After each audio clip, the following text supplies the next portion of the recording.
Hello, ladies, and welcome back to another episode of Celebrate You, the podcast on personal development, money, and entrepreneurship for the millennial woman. So, this week, we've got a very interesting woman in the show. We've got Nadia Edwards Tashti, who she is the co-founder and chief customer officer of the Harrington Star Group. She is also, well, I consider her, I don't know if she considers herself, but I consider her a thought leader and an activist in the diversity and inclusion in the workplace agenda. So Nadia, welcome to the show. It's a pleasure to have you here. Thank you so much. And that is such a wonderful introduction. And I love that you see me as an activist, because I am very active in the D&I space. And, you know, it's something that pumps through my veins. And, you know, so many businesses out there say, oh, yes, it should be the DNA of our business. Okay, let's make it the DNA of your business and let's work out how we do that. So I really love that introduction, but also don't forget, we've got a man with us today as well, albeit a very, very tiny man. So everyone listening, if he makes some noise, we can't control him because he's only 8 weeks old. She's amazing. Exactly. You're also a mother of two beautiful children. Yeah. And yeah, you managed to do all this work with the children, but it's like, that's part of diversity and inclusion as well, like motherhood. 100%. And I think that actually over the past couple of years with the lockdowns, and I know the lockdowns have been such a challenge, are such a challenge for people worldwide. But I really do believe that when people started saying it's leveled the playing field, I do feel that people started to understand, colleagues, different members of staff, your peer group, your bosses, they started to understand what home life is like as a parent, as a mother. And I think that on the one hand, there are many, many industries where women were treated and are still treated terribly because of lockdowns, because of this sort of caring in the home. But I do think within the fintech space, there has been a raising of awareness. And I personally have been able to bring both of my babies to podcasts such as this, to meetings, to big pitches, and it's not something that I felt that I couldn't do. I felt I could do it, and if it hadn't been for the pandemic, I feel like I wouldn't have been able to do the work I wanted to do. So I don't want to say the pandemic's been, you know, great for motherhood. It definitely hasn't. There are billions of women worldwide who have had a very, very difficult time and continue to do so. But I do think there are some industries that are starting to open their eyes to the potential of including everybody. And when we do that, we become a stronger business and we become a stronger team and stronger people. Exactly. Well, that's a beautiful introduction to the to the podcast as such. So let's start with, tell us a little bit about you and how you got into diversity and inclusion. So I've been in recruitment now for 18 years. It's something that I fell into. And when I first started in recruitment, I was 20, 21 years of age. I just finished my second degree at UCL. You know, I was bright-eyed, bushy-tailed in the city of London, ready to take on the world. And very quickly, I saw injustices, especially with regards to gender, race, and age. And, you know, I was placing technology staff into the financial services sector. So as you can see now, me being so prominent within fintech, it kind of makes sense. But, you know, back then, if I ever raised my hand to say that there's a problem here, why can't I represent a female for this technology role if I'd found one, you know? Like, if I ever raised my hand to say I'm concerned about this, I was told that that's not important. That's not how you're going to make money. That's not how you're going to do business. Carry on. And, you know, I could give you a million stories of injustices that I witnessed. Wow. I realized I had to keep my head down, understand my craft, understand what recruitment was.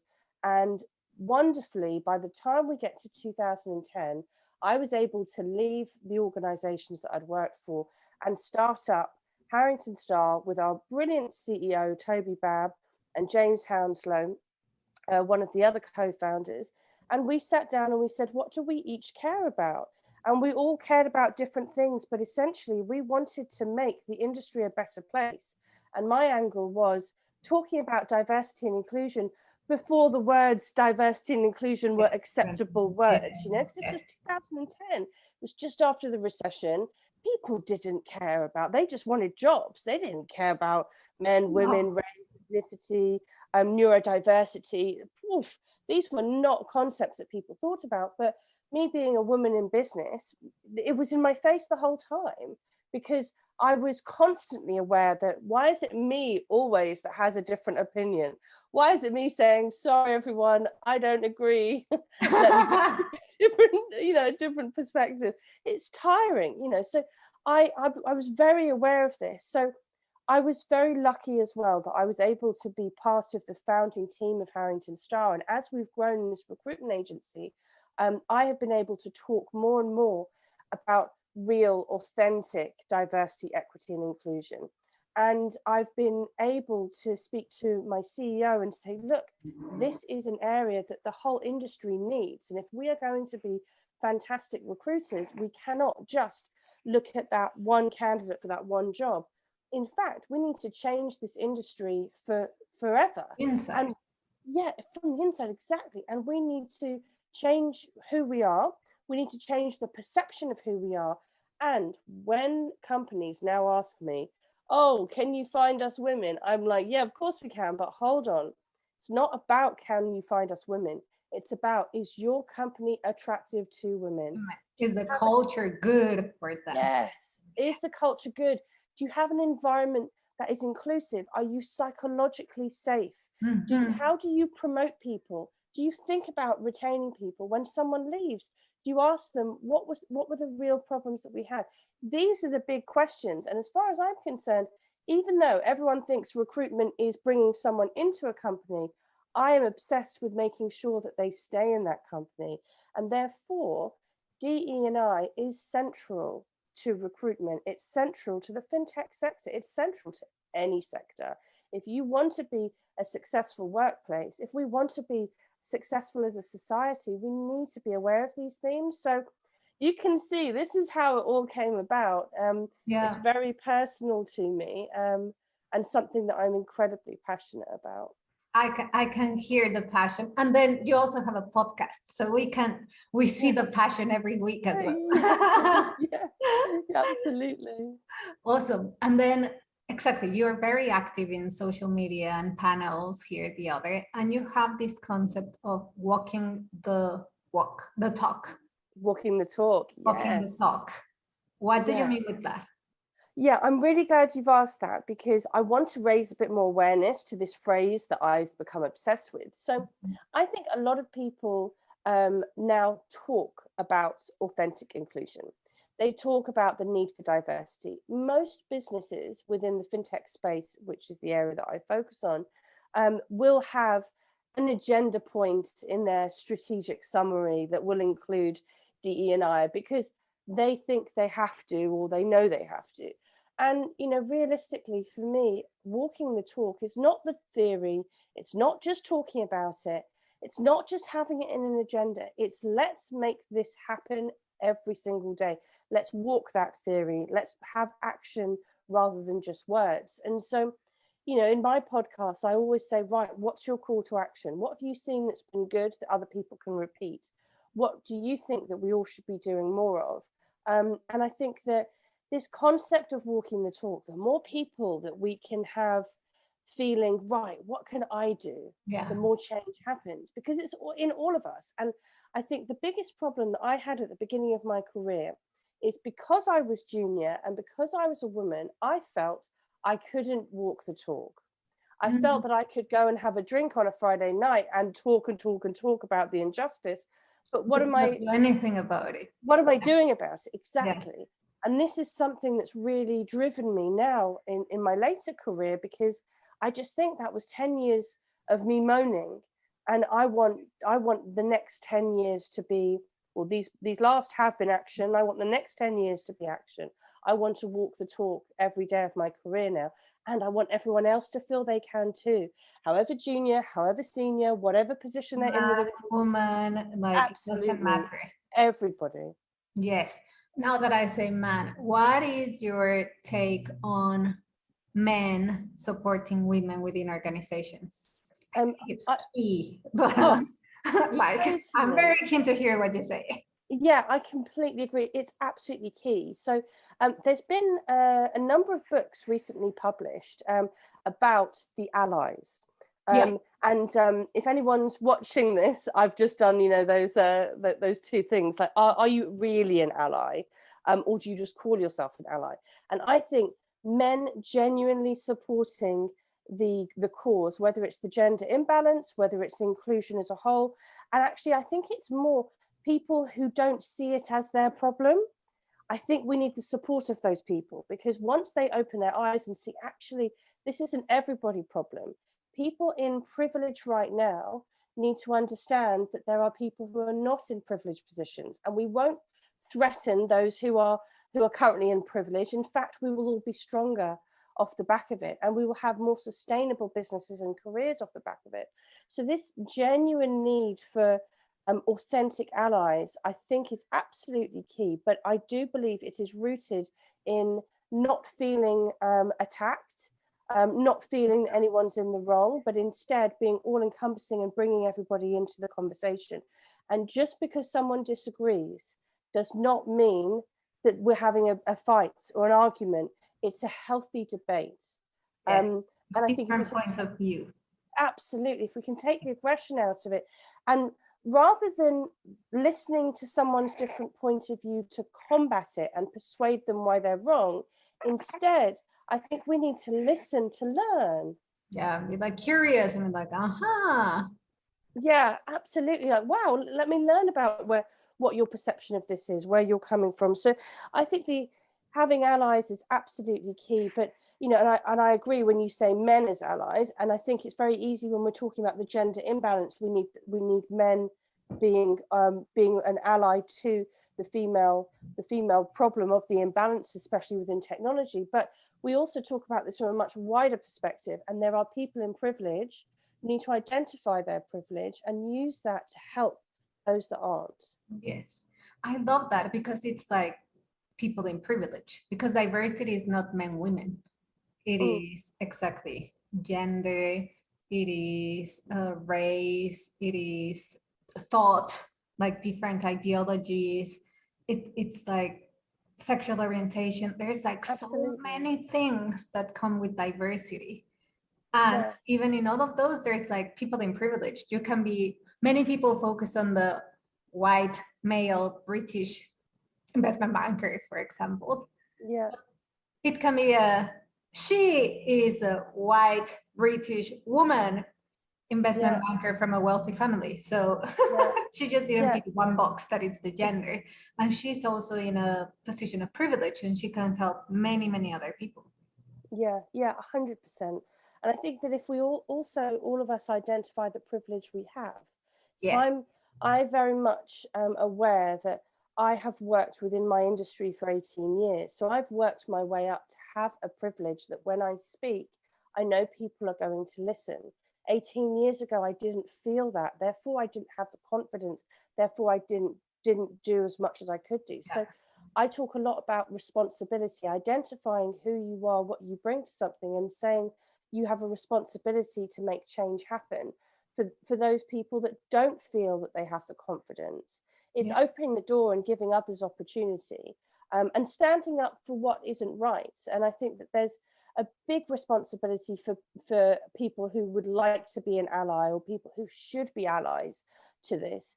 And that is, when injustices happen, however small, we have to learn as a society to feel confident to say, hey, that's That not is fun, not okay.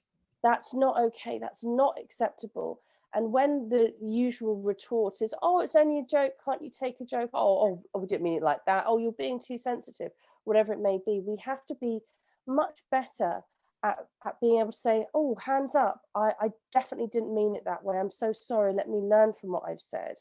Or as an ally saying, no, you need to listen, that could be very offensive to somebody, you need to backtrack your remarks. And I think that it's actually the day in, day out little things like this that we all need to work on, and we all have a responsibility to work on. Yes.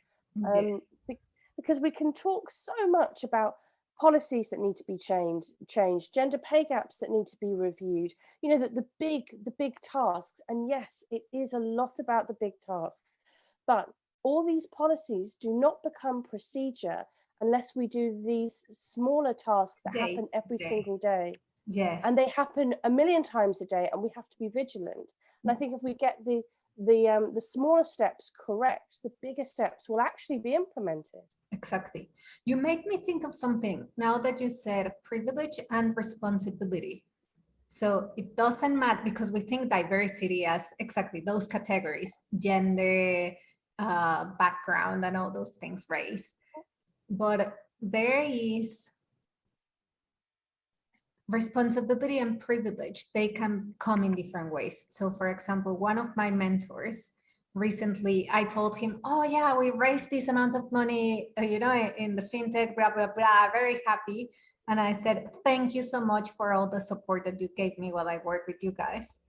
And his response was along the lines of, "I'm very glad that you appreciated that gift." And I'm paraphrasing, he said, like, now it's time for you to pass on the gift. So I've never, like, especially when I lived in the UK, like, I've never seen myself as a privileged woman in the UK. On the contrary, like, I moved from Mexico, like, blah, blah, blah, blah, blah, I worked my way up. But now, today, like you said, like, X number of years later, 15 years later, I may not have that background, but what I did have was amazing mentors that nurtured me and believed in me and gave me the confidence and the education and the tools and the support, the emotional support at work Yeah, to then grow.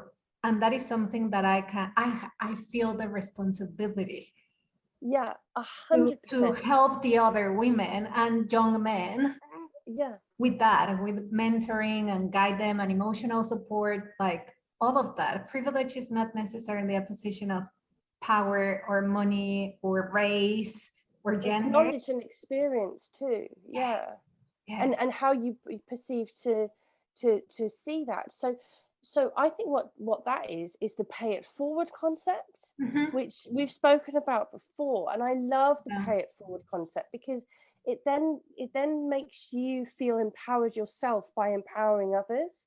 And I think that this is what we really need to be encouraging people to do, because most people wouldn't class themselves as privileged.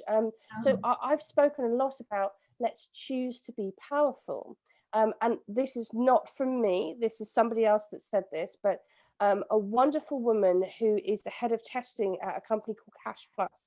Her name is Henna Ashraf. In a podcast with me, she said in her life, she could choose to be pitiful or she could choose to be powerful. And she said, I chose powerful. And I think that we all need to choose powerful. And so, what is powerful about me, and can I pass that on? So that's why I love what you said. Yeah, it's like that. That's very beautiful as well. Like, we choose to be powerful. We don't need to be privileged in the traditional definition of the word. Mm, Like, we all we all have, I'm assuming, if we are watching this in social media, listening to this, we all have a roof and a phone and internet, and then we are privileged because there's people who don't. yeah, As absolutely. simple as that. And if there's something that we learn, sharing that experience is so important. Yes. And I think that's part of privilege. I think it's part it what we have to do is sort of redefine some of these terms, because when you hear the word privilege, we do, myself included, associate that with an older white gentleman Yes. who hasn't had to try Healthy. hard at much in life, which is unfair because there are millions of older white gentlemen who've had to work incredibly hard to get into the Yes. positions they've been in, who have loads of experience, and loads of lessons and learns that they can share. And it's not about overlooking that. It's about, I think the best way of saying it is inclusion is about including everybody, and we must choose to be powerful to pass on our power, the different powers that we have. and redefine this word and term privilege. Privilege isn't over there. Let's make it all of us. Yeah, we're all, yeah, exactly, because that changes the conversation altogether. Because if I then say I am privileged, and then basically raise awareness in others that each of us are privileged, then it's a matter of saying, how am I privileged? Yeah. Then how can I help others? Exactly. And then we all not be as powerful. privileged as I am. Yeah, 100%. 100%. Rather than being a victim and say, oh, I'm not from a yeah, yeah, what. yeah, exactly. I hate that victim. I want us all to, in the challenges that we face and the difficulties that we've had, that we've all had, that we all continue to have. Let's choose powerful in our response to that, and let's raise awareness. I often talk about when there's a problem, reframe how we look at that problem, rather than, as you say, be the victim. And what I used to do, go and have a glass of wine and moan about it. Now I'm like, great, another problem. This is a wonderful opportunity for me to really show how I've improved at educating people around me that this problem shouldn't be repeated. And I may not get it right, but I'm going to give it a go. And when you reframe it in your mind, you do become more powerful. Yeah, exactly. And it's about, like you said, reframing it. Good. Okay, so moving on. You have something that I find very unique in the recruitment industry. You have two concepts, one that it's the 17% list, and then the other one, I've heard you in other panels that you've talked about, when you have a candidate, instead of just waiting for her to fit a role, you say, hey, management team, I've got this amazing candidate, and then they create a role for her. Yeah, role creation. That is cool. Yeah, Those two it's concepts so are cool. super cool. Yeah, like really, really cool. And it's working. So this is completely new within the recruitment space. But when I had my first baby, this was April of 2020, she was this tiny, beautiful little girl. And I looked at her and I thought, wow, if you want to become a technologist in 20 years' time, is it going to be the same as what it is now? Because I had read only that week when I'd given birth, I'd read that there are only, in the UK today, there are only 17% of all technology roles made up of women. So that figure is terrible as it is. But what's worse is that figure has stayed the same for the past 8 years in the UK. Oh. Yes, we're not changing anything. So despite all this talking, nothing is changing. So we're losing women at the same rate as we're gaining them into the industry. Why can't we retain women? Because our environments aren't good enough, because we're not having the right conversations, everything that we spoke about earlier. Yeah. So one of the big challenges that I face as a recruiter is people always say, oh, can you attract women? Yes, I can. But actually, I don't want to unless you are an environment that I can genuinely feel proud to introduce somebody to, and genuinely feel like they can grow there and this will be a great career move for them. Yeah. Like it's so important that you think about this long term. So I created the 17% list because at that point last year, I'd interviewed over 100 women for my Women of FinTech podcast series, of which you were one. Thank you. And over all of those, I counted at the time that more than 3/4 at some point in their career, a role had been created for them. They'd never done the application. In fact, someone had reached out to them and gone, hey, there's a role here that I think could be right for you. Or someone had said, I know this woman, she's really amazing. Why don't we try and create something for her? So I thought, let's make this a bit more official. If 3/4 of the women who are the senior women in the fintech space that I'm speaking to have had roles created for them, and they seem to have made it, they've got into the senior echelons, why aren't we doing that for everybody? Now, you couple this with the problem that we have in technology worldwide and in fintech, that technologists are not staying in their roles as long as they used to. They join a company and they leave within a year. That is fast. Yeah, this is technology's own pandemic, because how can someone learn if they're only on a project for less than a year? How can they become the best that they can be if they're jumping from one opportunity to another? We need to be better as environments and industries. So I put all this together in my mind and I thought, let's start signing up companies that are willing to allow change to drive their recruitment process. So you know as well as I do, and your listeners will know, in fintech, everything's about change. It's all Yeah. about being agile and Okay. challenging the status quo and why do we do things the way we do it. Yeah. So why have we never changed the way we recruit? We have kept it the same Oh, for the that's past beautiful. years. So I said, let's make a change rather than me going to people and saying, here's a job description. Do you like the job? Instead, I'm going to come to you and say, this is a wonderful person. This is her skill set. This is what she ideally wants. Can you create that for her? And that's essentially the concept of it. And we've had so much success. I've had 62 roles created out of this and Wow. 29 placements now. So these are things that would never have happened before. Nice. You're disrupting the recruitment industry properly, which is super cool. Oh, I've never seen it as disruption of the recruitment industry, but Yes, you're you are. right. Yeah, I Yeah, because suppose like, it is. you're right. Usually you see exactly recruiters approached you. Here's the job description, blah, blah, blah, blah, blah, blah. Or you see something in LinkedIn, here's the job description, and you go like, okay, okay, okay, rather Yeah, than seeing it on the other side. I yeah. am this person with these skill sets. Ideally, I want these. I can help I you am solve these powerful. problems. I've got this, da, da, da, da, Yeah, and you seem interesting. Is there a match? yeah, What can we exactly. create together? So the first stage interviews, they are not, so can you do this, this, this, and this? Instead, it's tell me about yourself. What do you want to do for a business? It's a whole different conversation. And we have all read it 1,000 times that men are more likely to apply to roles where Yes, they can do 5% of the skill set, yes, whereas women need to be able to do 100%. So if that's the problem, let's just get rid of that. Let's erase that from everything. And let's talk about what it is that people want to do, what's going to keep them motivated, and what's going to engage. keep them Yeah. engaged. Because this theory of engagement within the industry, I think is absolutely key, because I believe if someone loves their job, if they are truly engaged, if they feel that they are learning every single day, they're the first one logging in. They're the one thinking about it at the park with their children at the weekend. They'll come up with an idea and message their boss and go, "Wow, I've just thought of this. Let's talk about it on Monday." That's a wonderful way of working. Rather than people that are unhappy, they don't like the environment, they can't share ideas. It's so important that if we really want our businesses and our workplaces to be the best that they can be, we have to help people become the best that they can be and create that environment where they feel free to be.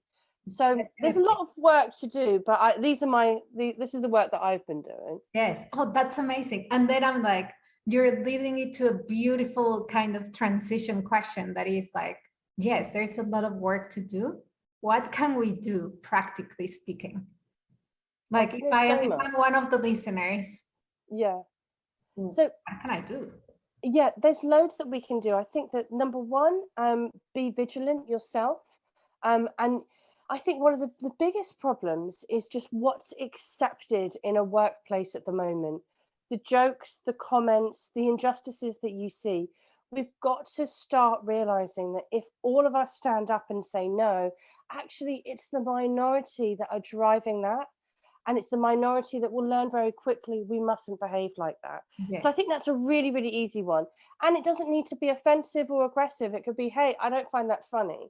So I'll give you an exact example. Um, Many years ago, I used to have to say a lot, hey, we're salespeople. You should know your audience. Why would I think that was funny?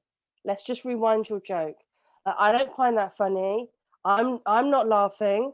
And I wouldn't say it aggressively. I'd go on, tell me a joke that I am going to laugh at. It can't be one against women because I'm a woman. I'm not going to like it.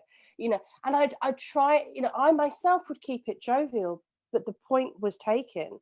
And very soon, I've never ever, not I don't want to say never ever because it still crops up, but the first step was people realized I can't say that in front of her. Second step, I can't say that in front of them. because there's more people saying that's not funny. Third step, that's not funny, I'm not going to I say just it. stop saying it. You know, and I think that this is so important for changing an environment, that we all have to be active at pushing that through. So that's a really nice easy one, because everyone can do it, doesn't matter how junior, senior, whatever. Another thing is, I think that we have to start feeling confident enough to have the conversation with our bosses about information about the business. What is the promotion criteria within our business? How do we look at how people are promoted? What is our current gender pay gap? Even if you don't get the results of each of these answers, the fact that you are asking will make someone think, someone in power, they will Yeah. think and go, wait a second, I do need to do right by this. I do need to have Yes. action.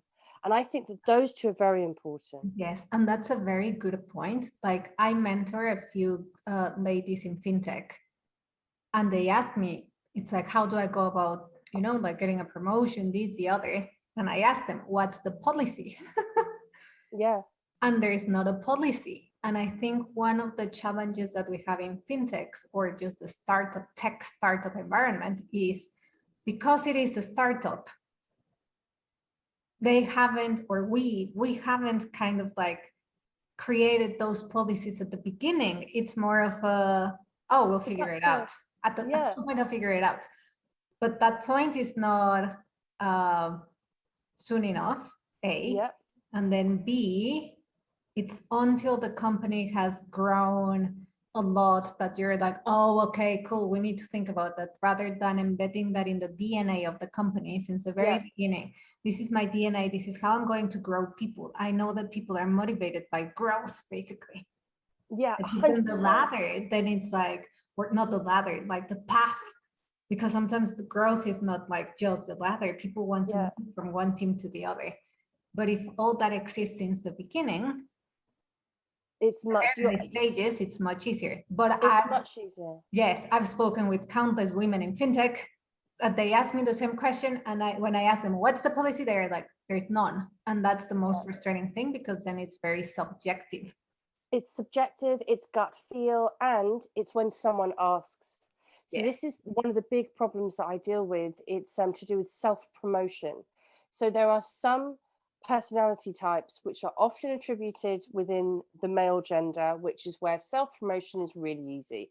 I've done this, I did all of it, I think I should be promoted and I should get a pay rise. I'm me personally, I'm terrible at telling you what I've done well. I can't ask for a pay rise. Don't make me ask. I'll be sick. This is and I'm saying this out loud because I know a lot of people will relate to me on this. But the advice that I give and I give myself is let's advocate for others.